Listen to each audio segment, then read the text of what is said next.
मेरी सबसे बड़ी चिंता ये होती है बच्चों को लेकर कि किसी भी गलती से वो ड्रग्स में ना चले जाएं। आप सबसे एक रिक्वेस्ट कर रहा हूं हाथ जोड़ के, कुछ भी कर लेना, ये मत करना। बदमाशी करो, शरारत करो, थोड़ा इश्क विश्क होगा करो, कोई दिक्कत नहीं। किसी को चीट मत करना, ड्रग्स में मत जाना, क्योंकि इन रास्तों पे जाने के बाद वापसी का रास्ता नहीं है, पूरी जिंदगी खत्म हो जाती है। एक शायर ने कहा है, बस एक कदम गलत उठाता राह शौक में, राह शौक का मतलब शौक के रास्ते पर चल पड़े थे। बस एक कदम गलत उठाता राह शौक में, मंजिल तमाम उम्र मुझे ढूंढती रही। मेरी मंजिल जिंदगी भर मुझे ढूंढती रही, कहां चला गया? सिर्फ एक गलती हुई थी और उस एक गलती ने कहीं का नहीं छोड़ा। आपको लग रहा होगा कि ये तो पापा जैसा है, प्रीच कर रहा है हमें, पापा डोंट प्रीच वाला भाव मन में आ रहा होगा अपनों के, पर मेरा काम ही है, मैं क्या करूं।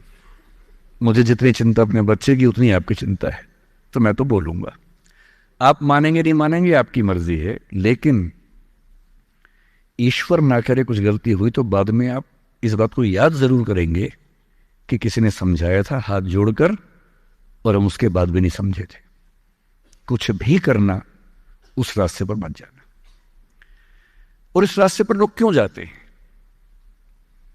इसकी जो साइकोलॉजी में सबसे बड़ा रीजन है, उसको पीयर ग्रुप प्रेशर कहते हैं। पीयर ग्रुप का मतलब है आपके दोस्तों का ग्रुप, गैंग, जिसको गैंग कहते हैं। जो डेवलपमेंटल साइकोलॉजी है, जो साइकोलॉजी स्टडी करती है कि बच्चे जैसे जैसे बड़े होते हैं उनकी साइकोलॉजी कैसे चेंज होती है, इसको बोलते हैं डेवलपमेंटल साइकोलॉजी। उसमें माना गया है कि ये जो एज है, टीन एज, ये गैंग एज है। गैंग एज का मतलब 3-4 दोस्तों का ग्रुप होता है, वो गैंग की तरह से ऑपरेट करता है। एकदम सीक्रेट्स रहते हैं उस ग्रुप में, आपस में बातें करते हैं, जैसी कोई आसपास से निकलता चुप हो जाते हैं।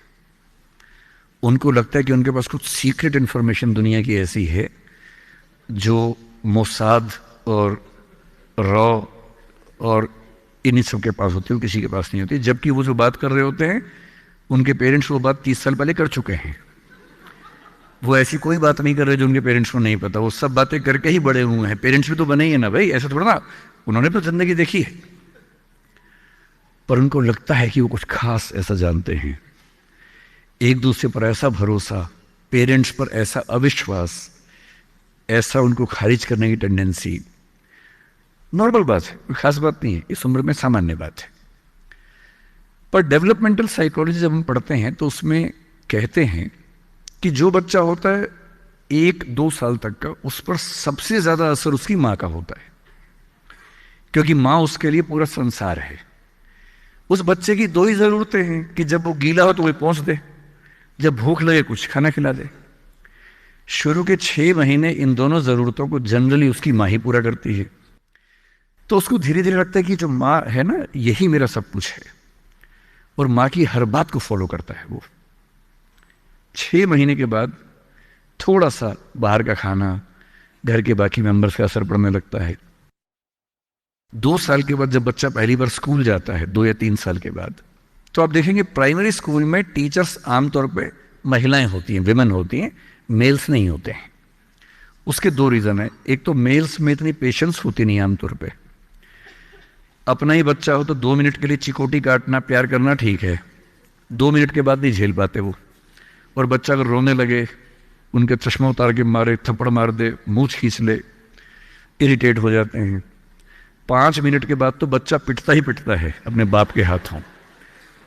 इसलिए बच्चे भी बाप के पास कम जाना पसंद करते हैं, जाते हैं 1-2 मिनट के लिए, फिर भाग आते हैं वहां से। इनको पता है कि ये जो ब्रेक इवन होने वाला टाइम आ गया है, अब इस टाइम पे निकल जाना चाहिए। मदर्स में बायोलॉजिकली भी और कल्चरली, सोशली भी ये वैल्यू ज्यादा डेवलप हो जाती है कि वो झेल लेती हैं उस बच्चे की परेशानियों को। बच्चे बहुत परेशान करते हैं। अगर आप मुझसे पूछे इस दुनिया में सबसे मुश्किल काम क्या है, सबसे मुश्किल है बच्चे को पालना। इससे मुश्किल कोई काम नहीं है। छठी का दूध याद दिला देते हैं बच्चे। बच्चे को पालने से मुश्किल दुनिया का कोई काम नहीं है, और वो काम जनरली हमारे घरों में मदर्स करती है, जिनका इतिहास में नाम नहीं लिखा जाता। जबकि सबसे महत्वपूर्ण काम घर के अंदर वो कर रही हैं, इस बात की बहुत वैल्यू है। कई जगह पेरेंट्स मतलब फादर्स भी कर रहे हैं कुछ हद तक, लेकिन जनरली दुनिया में ज़्यादा ये काम अभी तक महिलाओं के हाथ में ज़्यादा है। जब बच्चा स्कूल जाता है तो स्कूल जाने के बाद आप देखेंगे जो लेडी टीचर होती है, जिसको बच्चा प्यार से मैम कहता है, मैम, ऐसे बच्चे के लिए मैम दूसरा भगवान होता है मम्मी के बाद। कुछ समय के बाद भगवान नंबर 1 मैम हो जाती है, भगवान नंबर 2 मम्मी हो जाती है। और अगर मैम ने कुछ कहा है और मम्मी कह रही गलत है, तो बच्चा घूर के देखता है कि तुम बताओगी मुझे, वो भगवान है वो तो मेरी। तो बच्चे को मैम पे भगवान जैसा भरोसा होता है। फिर जब वो बड़ा होने लगता है 10, 11, 12, 13 साल का, 13 की एज आते आते बच्चों में जो बायोलॉजिकल चेंजेस होने शुरू होते हैं, बड़े परेशान होते हैं, पशुपेश में होते हैं कि ये क्या हमारे साथ हो रहा है, हमारी जिंदगी चेंज हो रही है। अचानक उनको ऐसा लगने लगता है। उस उम्र के जो हार्मोन्स हैं वो उनको पेरेंट्स से दूर करते हैं, क्योंकि उनको जिस तरह की आज़ादी चाहिए, पेरेंट जानते हैं कि ये उम्र सही नहीं है, तो पेरेंट्स रोकते हैं, समझाते हैं, फ़ोन का यूज़ कम करो, इंटरनेट कम करो, तुम्हारा दोस्त ठीक नहीं है, तुम्हारी कंपनी ठीक नहीं है, अच्छे दोस्त रखो, ये करो, वो सब करते हैं। उनकी मजबूरी है, उनको पता है कि ये उम्र फिसलने वाली है। और बच्चों को लगता है कि मैं जहाँ जहाँ आज़ादी चाहता हूँ, यही 2 लोग मेरे दुश्मन हैं, पता नहीं ये डिजर्व नहीं करते मुझे, they don't deserve a child like me. फिर वो पेरेंट्स से झूठ बोलना, छिपाना, हर बच्चा उस उम्र में झूठ बोलना शुरू कर देता है। कुछ बहुत प्यारे मासूम बच्चों को छोड़ दूं मैं 1-2%, बाकी सब थोड़ा बहुत झूठ तो बोल लेते हैं। कुछ ज्यादा शातिर हो जाते हैं, इतना खतरनाक झूठ बोलते हैं, लाई डिटेक्शन टेस्ट करवा लेंगे तो भी नहीं पकड़ में आएंगे, इतना अच्छा झूठ बोलने लग जाते हैं, क्योंकि उन्होंने सीख लिया दोस्तों से सब करके। और ये जो उम्र है 13 से 19, जो गैंग एज है, ये जो दोस्त हैं, इनका असर इतना ज्यादा होता है। और आपकी पर्सनैलिटी कैसी है, हर गैंग में 4-5 लोग होते हैं, उनमें से एक मुखिया होता है, उनका गैंग का नेता होता है, जो थोड़ा सा एग्रेसिव है, डोमिनेटिंग है, असर्टिव है, वो फैसले करता है सबके लिए। आपने डिसीजन मेकिंग का सवाल पूछा, इसी पे सो समझेंगे। उसने कहा कि चलो सब फिल्म देख के आएंगे, तो बाकी 4 फॉलोवर्स होते हैं, वो चलते हैं, जी जी चलो चलो चलो चलो चलो। इन सबका सेल्फ रिस्पेक्ट का लेवल अलग अलग है। जो नेता है उसमें सेल्फ रिस्पेक्ट बहुत ज्यादा है, इतनी ज्यादा है कि वो दूसरों की सेल्फ रिस्पेक्ट की धज्जियां उड़ा देता है। वो ये मान के चलता है कि मैं राजा हूं, जो मैं कहूंगा वही होगा। और जो बाकी 4 भेड़ बकरियां हैं, जिनमें कॉन्फिडेंस की कमी है, असर्टिव नहीं है, सबमिसिव हैं, दब्बू हैं, डरपोक हैं, वो बेचारे उसकी बात को फॉलो करते हैं। और ये जो 4 है ना, इन पे खतरा बहुत ज्यादा है, क्योंकि जो नेता है वो पहले से बिगड़ा हुआ है, वो हैबिचुअल है कई चीजों का, और वो इन 4 को बोलता है आज हम सब ड्रग्स ट्राई करेंगे। पूछ नहीं रहा है, बता रहा है। अब इन 4 में से एक के मन में है कि ना करूं, मम्मी ने उसको 1000 बार समझाएगी बेटा ये मत करना, वो बेचारा बोल ही नहीं पा रहा, घबराहट हो रही है उसको। बड़ी मुश्किल से मिमियाते हुए एक वाक्य उसने बोला, मिमियाना मतलब बिल्ली की तरह से बोलना, कैट की तरह से बोलना। उसने कहा यार मम्मी ने कहा था ठीक नहीं होता है। अब उसके बाद जोर से ठाका मार गया, ये देखो मम्मी का बच्चा, ये देखो मम्मी का बच्चा, इसको दुद्धू पिलाओ, दुद्धू पिलाओ इसको, बच्चा है, ये तो बड़ा ही नहीं हुआ, ये तो मर्द ही नहीं बना अब तक। हम तो मर्द हैं, हम तो बड़े हैं, हम तो ग्रोन अप हैं। इस बच्चे की सेल्फ एस्टीम, सेल्फ रिस्पेक्ट इतनी कम है कि डर जाएगा, एकदम घबरा जाएगा। 3 लोग बोलेंगे अरे कुछ नहीं होता, अरे कुछ नहीं होता, आजा आजा आजा आजा, अरे कुछ नहीं होता, कर ले ट्राई, हम भी तो कर रहे हैं, कर ले ट्राई। और इसी प्रेशर में ये बच्चा पहली बार ऐसी गलती करेगा। और मैंने पहले ही कहा कि रास्ता एक तरफा है, वापसी का रास्ता नहीं। इस प्रेशर को बोलते हैं पीयर ग्रुप प्रेशर, दोस्तों का प्रेशर। मैं अपने बच्चे को केवल एक बात सिखाता हूं, बाकी पढ़ाई लिखाई तो मुझे पता है ज़िंदगी में जब कोई करना चाहेगा कर ही लेगा। इंटरनेट की दुनिया में, गूगल की दुनिया में, अब क्या मतलब मैं क्या पढ़ा दूंगा आपको, टीचर क्या पढ़ा लेंगे? सब गूगल पे उपलब्ध है, सब ऑनलाइन अवेलेबल है। जो टीचर बनना चाह रहे हैं समझ लें, अब टीचर का काम नॉलेज देना नहीं है, नॉलेज आपसे ज्यादा, आपसे बेहतर गूगल पे है। अब आपका काम उससे ज्यादा बड़ा है। क्या है अभी डिस्कस करेंगे। मैं केवल एक बात पे फोकस करता हूं कि मेरे बच्चे या आप लोग पीयर ग्रुप प्रेशर से बच सके। मैं खुद बचा था, अच्छे से बचा था। मेरे पेरेंट्स की भूमिका थी। मैं जिस हॉस्टल में रहा उस हॉस्टल में लगभग सब ड्रिंक करते थे कॉलेज के दिनों में, मैं नहीं करता था।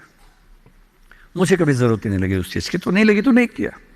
अच्छी बात सिर्फ इतनी है, मैं ये नहीं कह रहा कि ड्रिंक करना अच्छी बात है कि बुरी बात है, वो तो इंडिविजुअल फैसला हर किसी का है, लेकिन मैच्योर होने के बाद, बचपन में नहीं। मैं सिर्फ ये कहना चाह रहा हूं कि अगर 4 लोग मुझ पर दबाव डालें और मैं उनके दबाव में आ जाऊं, ये ठीक नहीं। मुझे ध्यान है कि हमारे हॉस्टल की नाइट चलती थी, फ्राइडे की रात है, वार्डन साहब छुट्टी पे हैं, 10-12 लोग एक कमरे में बैठे हैं, शराब की बोतल खोल ली है या बियर जो भी है, सबका मन है पीने का। वो मतलब एडल्ट्स हैं, 18+ के थे, वो शायद लीगली अलाउड होगा उनके लिए, मुझे नहीं पता। और जो लोग नहीं पीना चाहते उनको दबाव बना रहे हैं कि आ पी के दिखा, तू मर्द है तो पी के दिखा, बड़ा हो गया तो पी के दिखा। जब भी कोई ऐसा दबाव बनाए ना, इतना भी दबाव में नहीं आना है। जैसे कोई बोले बड़ा है तो पी के दिखा, आपको बोलना है मैं इसको पिए बिना ही बड़ा हूं। मर्द है तो पी के दिखा, मैं इसको पिए बिना ही मर्द रहता हूं। तुम इसको पी के मर्द बनते हो, हम ऐसे ही मर्द हैं भाई। दोस्त नहीं है क्या हमारा? तो क्या बोलना है, अगर तुम्हारी दोस्ती के लिए मुझे पीनी पड़ेगी शराब, तो मेरी दोस्ती के लिए तुम छोड़ क्यों नहीं सकते? अजीब बात है भाई। दोस्त, क्या मैं ही तुम्हारा दोस्त हूं? तुम मेरे दोस्त नहीं हो? तुम्हारी दोस्ती के लिए मैं ड्रग्स लेना शुरू कर दूं और मेरी दोस्ती के लिए तुम छोड़ नहीं सकते? अगर तुम छोड़ नहीं सकते तो मैं ले नहीं सकता। और दोस्ती अपनी जगह है, हमेशा ध्यान रखना। भूल के भी कभी कोई ऐसी डिमांड मत करना जो दोस्ती की हदों से ज्यादा जाती हो। मैं साफ कह रहा हूं, मैं ड्रग्स के रास्ते पर नहीं जाऊंगा, ये काम मैं नहीं करूंगा। मुझसे दोस्ती रखनी है, इन शर्तों के साथ रखो। मैं किसी दबाव में ना आया हूं ना आऊंगा। इसको बोलते हैं असर्टिवनेस। अपनी शर्तों पे जीऊंगा, किसी के दबाव में नहीं जीऊंगा। जो गलत है गलत है, नहीं करना है तो नहीं करना है।